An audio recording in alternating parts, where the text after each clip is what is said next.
Mes amis, bonjour. Voilà, j'ai arrivé, je suis revenue. Mon déménagement s'est bien passé, mon emménagement s'est très bien passé. Tout va bien, je suis contente. Franchement, voilà. C'est maintenant, il faut que je m'occupe de mes projets, de surtout mes finances et surtout ça, parce que j'ai su que, enfin, on le sait, hein, mais bon, c'est presque confirmé. Si vous voyez un peu, si vous lisez un peu les comment ça, pas, mais les conclusions, les alertes de l'FMI, ça s'annonce pas folichon. Et je parle à l'échelle mondiale. Je parle pas de la France. Je vais pas encore dire de la France parce que bon, la France, ça fait partie de l'Europe où il n'y a pas que l'Europe, il y a l'Occident, il y a partout. Et ce que j'essaie de dire, c'est que malheureusement, les prévisions pour 2030 ne sont pas bonnes, mais pas bonnes du tout. On parle de 100 000 milliards jusqu'à 200 000 milliards de dettes publiques mondiales. Voilà. Et ça, cela veut dire que ça va nous coûter par personne 13 000 euros. Ça peut être rien, ça peut être quelque chose. Ça dépend de quel côté on est. Si je dois donner 13 000 euros, voilà, c'est quelque chose quand même. C'est comme si je veux dire, il y a des gens qui vont rembourser ça pendant un an, qui se touchent le SMIC, il faut qu'ils donnent ça en un an. C'est-à-dire en un an, il faut qu'ils gardent leur salaire et remboursent ça sans manger, sans payer de loyer, sans rien. Voilà, le SMIC, on le donne pendant un an.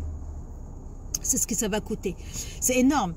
Le problème, c'est bon, on ne pourra rien arranger, hein, c'est comme ça, il y a trop de dettes, les Américains, les Chinois, eux déjà, voilà, eux, si tous, tout le monde entier va tomber malade. Ça, on le sait, mais on le dit pas assez. Ce que j'essaie d'expliquer, c'est que moi, personnellement, qu'est-ce que ça va me coûter? En quoi ça va m'impacter? Ça va m'impacter sur la valeur de mon argent, de mon épargne. Moi, si je laisse de l'argent dans une banque, en 2030, ça vaudra plus rien, mais absolument plus rien. Alors, si le gouvernement ne le prend pas pour éponger les dettes, déjà, ça ne vaudra plus rien, parce que l'inflation, elle sera tellement énorme qu'on sera obligé de sortir la planche à billets. Quand on sort la planche à billets, on le sait, ça, la monnaie, elle se déprécie. Voilà. Et justement, quand on me dit, il y a beaucoup de gens qui disent, mais moi, c'est pas grave, je mets de l'argent de côté. Mais ton argent ne vaudra rien. En 2030, tu auras mis, exemple, 100 000 euros, tu arrives à 100 000 euros, en 2030, ces 100 000 euros vaudront peut-être 40, 30 000 euros. Qu'est-ce qu'on fait avec? Absolument rien, parce que l'inflation, elle sera plus haut. Et le plus important, c'est où est-ce que je dois mettre mon argent? Et comme j'ai toujours dit, je ne donne pas de conseils, je donne juste ce que je parle de moi. Moi, mon objectif, c'est l'immobilier, l'immobilier, l'immobilier. Il n'y a que ça qui ne va pas se déprécier. On le sait, ça fait des années qu'on vit ça. On a vu, l'immobilier ne s'est jamais déprécié. Je ne sais pas où, mais voilà, je ne sais pas. Après, voilà, bien sûr qu'il faut choisir où l'acheter. On ne va pas l'acheter à Perpète, là où il y aura personne, ou une ville où toutes les usines vont fermer, il n'y aura plus personne pour payer le loyer, des trucs comme ça. Il ne faut pas le faire. Ça, bref.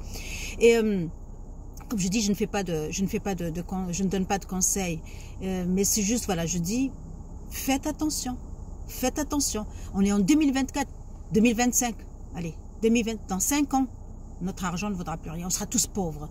Si on ne fait pas le nécessaire, si on ne se réveille pas maintenant, si on n'investit pas là où il faut, si on se réveille pas. Voilà, c'est surtout ça. Et la personne qui m'a dit, mais je ne prends pas de conseil d'un chauffeur, je vais vous montrer mes diplômes, voilà, parce que on parle de chauffeur. Je ne suis pas que chauffeur. Chauffeur parce que ça m'arrange, parce que c'est le seul métier où je peux voyager sans payer, je ne fais jamais la même chose.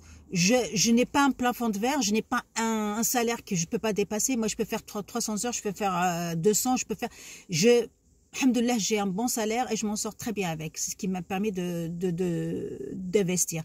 Et il n'y a pas que ça. Moi, pendant 3 ans, je me suis formée. Je me suis formée à beaucoup de choses. L'investissement, la bourse, tout ça, toute seule. Et j'ai des diplômes pour ça. Vous le verrez là, à la fin de la vidéo. C'est, je veux dire, par contre, les gens qui pensent parce qu'ils ont fait les grandes écoles et qui sont les meilleurs, zéro. Je dis bien zéro parce que la preuve, Bruno Le Maire, qui a bousillé l'économie française avec un dérapage de 50 milliards, il va donner des leçons dans une école suisse. Bah, j'irai pas dans cette école. Hein. Franchement, il m'apprendra rien, au contraire. Peut-être qu'il m'apprendra comment ruiner un pays, peut-être, oui. Mais je veux dire, voilà, les gens qui disent, qui ont dit, oui, t'es un chauffeur, je t'écouterai même pas. C'est pas grave, moi j'ai pas demandé je ne demande, comme je dis, je ne donne pas de conseils. Par contre, il faut savoir que Kovner, si vous connaissez, il faut écouter, enfin, il faut lire l'histoire de Kovner. C'était un ancien taxi et qui est le plus grand hedge fund aux États-Unis. Parce qu'il a appris par lui-même, parce qu'il s'est formé par lui-même et il est devenu, on parle en bas de multimillionnaire, milliardaire, je sais pas. Et par contre, voilà, Kovner, un ancien taxi.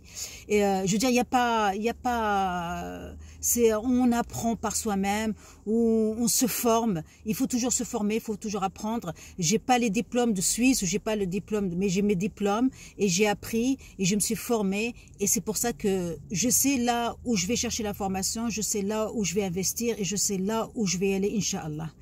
Voilà. Je reviendrai vers vous, Inch'Allah, avec encore des bonnes nouvelles. Je l'espère. Ciao, ciao.